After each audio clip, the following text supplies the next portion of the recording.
औज़ुबिल्लाहि मिनश्शैतानिर्रजीम बिस्मिल्लाहिर्रहमानिर्रहीम। मैं हूं प्रोफेसर नकवी और आप देख रहे हैं प्रोफेसर नकवी यूट्यूब चैनल। आज इंटर पार्ट 1 इस्लामियत लाज़मी के हवाले से जिस लेक्चर का हम आगाज़ करने वाले हैं वो चैप्टर नंबर 4 है। और इससे पहले हमने तारुफ़ कुरान और नज़ुल कुरान के हवाले से व्लॉग तैयार किया था, लेक्चर तैयार किया था। अब मैं उसकी तीसरी हिस्से में जो मक्की और मदनी सूरतें हैं उनके दरमियान फ़र्क को बयान करूँगा। मक्की सूरतें कौन सी होती हैं और मदनी सूरतें कौन सी होती हैं, इनकी तादाद बताऊँगा कि मक्की कितनी है और मदनी कितनी है, और साथ में इनकी डेफिनेशंस बताऊंगा कि मक्की सूरतों को कहते किसको हैं और मदनी सूरतें किसको कहते हैं, और इनके साथ मक्की सूरतों की खुसूसियात बताऊंगा और साथ में आपको मदनी सूरतों की खुसूसियात बताऊंगा। आइए हम अपने लेक्चर का आगाज़ करते हैं। लेक्चर स्टार्ट करने से पहले एक चीज़ को यकीनी बनाइए कि चैनल को सब्सक्राइब करना मत भूलिए, बेल आइकन को दबाएं ताकि आपको लेटेस्ट अपडेट्स मिलती रहें। आइए हम अपने लेक्चर की तरफ तवज्जो करते हैं। मक्की और मदनी सूरतें कौन सी होती हैं। पहले मक्की सूरतों की तारीफ करता हूँ। मक्की सूरतें वो होती हैं जो हिजरत मदीना से पहले नाज़िल हुई हों, हाँ वो मक्का मुकरमा में ही क्यों ना नाज़िल हुई हों। फिर सुनिए, मक्की सूरतें वो होती हैं जो हिजरत मदीना से पहले नाज़िल हुई हों, चाहे वो मक्का शरीफ में नाज़िल हों या कहीं और जगह पर नाज़िल हों, तो उनको मक्की सूरतें कहते हैं।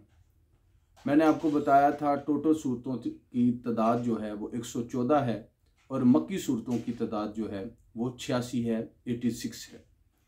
मक्की सूरतों की खसूसियात क्या हैं, सबसे पहले उसकी खसूसियात मैं बताता हूँ जी। मक्की सूरतें जो हैं वो मुख्तसर होती हैं, इंतहाई मुख्तसर होती हैं जी, और इनकी ज़ुबान निस्बतन मुश्किल है। उन सूरतों में फसाख्त व बलागत निस्बतन ज़्यादा है। मक्की सूरतों का अंदाज जो है वो इंतहाई दिलकश होता है, दिल को मोह लेने वाला होता है और ज़ोरदार होता है, हम आहंग होता है, इसमें हारमोनी बहुत ज़्यादा पाई जाती है।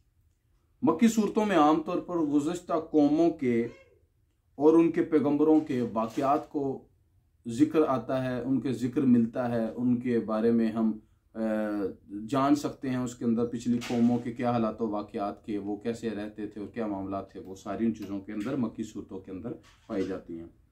मक्की सूरतों में आम तौर पर अरबों के रवाज के मुताबिक कस्में उठाकर जिक्र किया गया है और उसमें मजमून को बयान किया गया है।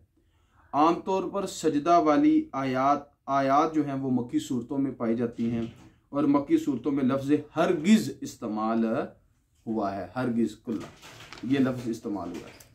मक्की सूरतों में आमतौर पर डियर स्टूडेंट्स या अय्युहन्नास, ये इसकी बहुत ही एक अहम निशानी ये है कि इन सूरतों में आमतौर पर या अय्युहन्नास के अल्फाज से ख़ताब किया गया है और मक्की सूरतों के आगाज़ में हरूफ़ मुक़त्तआत आते हैं, सवाए सूरह बकरा और सूरह आले इमरान के जो कि मदनी हैं।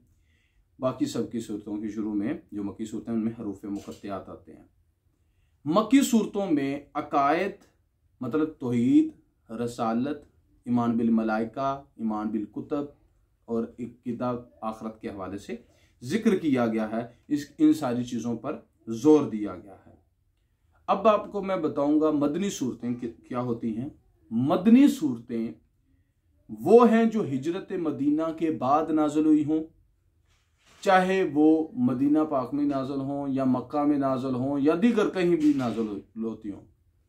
ये बात याद रखिएगा, मदनी सूरतें वो होती हैं जो कि हिजरत मदीना के बाद नाज़िल हुई हों, वो मदनी सूरतें कहलाती हैं। और इनकी तादाद जो है वो अजीज़ तलबा व तालिबात, इसकी तादाद 28 होती है और फिर मक्की 86 और ये 28 मिलकर 114 हो जाती है। मदनी सूरतों की खुसूसियात क्या हैं? पहले मैंने मक्की का बताया, अब मैं मदनी का बता रहा हूं। मदनी सूरतें आमतौर पर तवील होती हैं, लंबी होती हैं जी, और इनकी जुबान आम फाम होती है, आसान होती है और सादा होती है, ताकि हर एक को समझने में आसानी हो सके। मदनी सूरतों में आमतौर पर या अय्युहल्लज़ीना आमनू इस कालिमात के साथ जो है वो खताब किया गया है, इन अल्फाज के साथ खताब किया गया है। मदनी सूरतों में ज़्यादातर इबादात, अहकामात और मामूलात पर जोर दिया गया है और इनका तज़किरा मिलता है। और इन मदनी सूरतों में ज़्यादातर जहाद के हवाले से गुफ्तगू हुई है, जहाद पर जोर दिया गया है, जहाद पर जो है वो उसकी तलकीन की गई है, जहाद करने का हुक्म दिया गया है और इसकी जो है फजीलत और अहमियत के हवाले से बातें हुई हैं। अच्छा, जिन सूरतों में अहले किताब को मुखातब किया गया है, अहले किताब को भी मदनी सूरतों के अंदर जो है वो खताब किया गया है और इनमें मुनाफिकीन का भी जिक्र मिलता है। या अय्युहल मुनाफिकून ऐसे अल्फाज के साथ जिक्र किया गया है, तो इससे पता चल जाएगा ये मदनी सूरतें हैं। और मदनी सूरतों में नमाज, रोज़ा, हज, ज़कात और दीगर जो हमारे मामलात हैं उनके बारे में तलकीन की गई है, बल्कि जोर दिया गया और उनको आसान अंदाज के साथ पूरा करने की हमें जो है अहमियत को इसको उजागर किया गया। मदनी सूरतों में आमतौर पर मौशरती अहकामात और मसाइल के बारे में भी बहस की गई है। हमारे सोसाइटी के जो हमारे सोशल जो हमारे प्रॉब्लम्स हैं, जो सोशल हमारे मामलात ज़िंदगी हैं, जितने भी हमारे समाजी ज़िंदगी के मामलात हैं, मौशरती ज़िंदगी के मामलात हैं, उसके अंदर जितने भी अहकामात कुरान और हदीस के मुताबिक हैं, जो उसके प्रॉब्लम्स हैं, जो उसके मसाइल्स हैं, उनको भी हल कर उसके हल को भी हिस्सा पेश किया गया है और उन मसाइल को जो वो रोकथाम के लिए भी कोशिश की गई है और उनको बताया गया है कि इस तरह इन सारी चीज़ों से आप रुक सकते हैं, इन चीज़ों से बच सकते हैं और मुआशरे को भी आप आसान अंदाज के साथ बेहतर कर सकते हैं। मदनी सूरतों में इस्लामी निज़ाम हुकूमत, कानून और बैनुल अक़वामी तालीमात में भी रहनुमाई को फ़रोग़ दिया गया है। आज जो हमारा टॉपिक था, मैं रिवाइज़ कर दूं इसको एक दफ़ा, कि आज हमने सिर्फ और सिर्फ मक्की और मदनी सूरतों के बारे में मैंने बताया कि मक्की सूरतें कौन सी होती हैं और मदनी सूरतें कौन सी होती हैं। मक्की और मदनी का मैंने डिफरेंस बताया और